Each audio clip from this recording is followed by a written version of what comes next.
ரொம்ப நாளா ஒருத்தவர் பவர் பேங்க் இன்ஸ்டாலேஷன் பண்ண சொல்லி கேட்டுட்டே இருந்தாரு. அதனால இரும்பு கடையில இருந்து ஒரு பவர் பேங்க் வாங்கினோம்.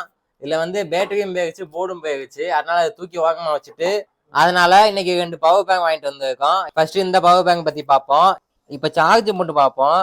சார்ஜ் போட்டா இங்கனக்குள்ள எந்த லைட்டுமே எரியல. இந்த இது பின்னு வேற ஆடுது. உள்ளதான் கழட்டி பார்க்கணும். நல்ல வேலை இந்த மாதிரி பேட்டரி போட்டுருக்காங்க. இந்த மாதிரி பேட்டரி போட்டுருந்தா நம்ம இதை மாத்துறது ரொம்பவே கஷ்டம். இதுல என்ன ஒரு நல்ல விஷயம்னா, இதுல ஒரு பேட்டரி போயிருந்துச்சுன்னா அதை மட்டும் கழட்டிட்டு நம்ம பூசு போட்டுக்கலாம். இந்த பேட்டரியில ஏதாவது ஆச்சுன்னா நம்ம யூஸே பண்ண முடியாது. இந்த பேட்டரியில இருந்து வர வயர்லாம் கலண்டு இருக்கு. இந்த போர்டு எப்படி இருக்குன்னு இதையும் கழட்டி பார்த்துக்குவோம். போர்டு பார்க்க நல்லா தான் இருக்கு. இங்கனுக்குள்ளதான் உடச்சு வச்சிருக்காங்க. பேட்டரியில சார்ஜ் இருக்கான்னு பார்ப்போம். நல்லா இருக்க பேட்டரியை வச்சுட்டு மீதி உள்ளதெல்லாம் எடுத்துக்குவோம்.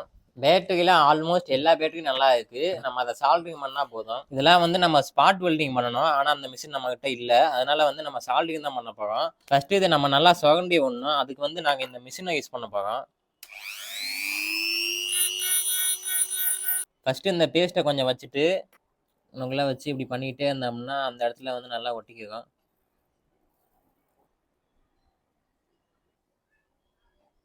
எல்லாம் சால்டரிங் பண்ணியாச்சு. இந்த பேட்டரி ஆடிக்கிட்டே இருக்கு. அதனால டேப் நல்லா சுத்திக்குவோம். இதுல இருக்க பழைய டபுள் சைட் டேப்பை எடுத்துட்டு புதுசா ஒட்டிக்குவோம். பழசை எடுத்துட்டு புதுசா சால்டரிங் பண்ணியாச்சு. இதுல இருந்து சார்ஜர் போட்டும் வேலை செய்யல. அதனால நாங்க வேற சார்ஜர் போட்டு போட போறோம். எல்லாம் முடிஞ்சுச்சு. இப்ப ஆன் ஆகுமா என்னன்னே தெரியல. ஆன் பண்ணி பார்ப்போம். லைட் எரியுது. அப்பனா வந்து எல்லாமே ஒர்க் ஆக ஆரம்பிச்சிருச்சு. இப்ப இந்த பவர் பேங்க் மூலமா போனுக்கு சார்ஜ் ஏத்தான்னு பார்ப்போம். ஏது சாதாரண பவர் பேங்க் தான். ஆனா இதுவே இவ்வளவு வேலை வாங்கிடுச்சு. இதே வேலை பார்க்கல. சார்ஜ் போட்டு பார்ப்போம்.